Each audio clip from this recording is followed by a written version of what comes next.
বাসা বানানোর জন্য কাক যে কতটা বুদ্ধি খাটাতে পারে তারই এক মজার দৃশ্য ধরা পড়েছে একটি ভিডিওতে। ভেড়ার শরীর থেকে পশম ঠুকরে নিয়ে নিজের বাসার জন্য সংগ্রহ করছে দুইটি কাক। দৃশ্যটি দেখে অনেকেই বলছেন পাখিগুলো যেন নিজের ঘরের জন্য নরম বিছানার ব্যবস্থা করতেই ব্যস্ত। ভাইরাল ভিডিওতে দেখা যায় ভেড়ার পালের ভেতর ঢুকে কাক দুইটি তাদের শরীরের নরম পশম ঠোঁট দিয়ে টেনে নিচ্ছে। নিজেদের প্রয়োজন মতো পশম সংগ্রহ করতে দেখা যায় তাদের। পুরো ঘটনায় ভেড়াগুলোকেও একটুও বিচলিত হতে দেখা যায় না।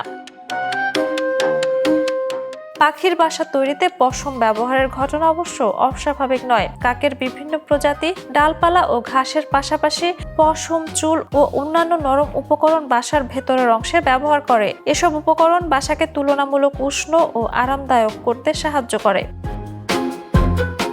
বিশেষজ্ঞ ও পাখি বিষয়ক সূত্রগুলোতেও কাকের, ভেড়া বা অন্য প্রাণীর পশম সংগ্রহের এমন আচরণ উল্লেখ রয়েছে। Jhuma Mridha, the news.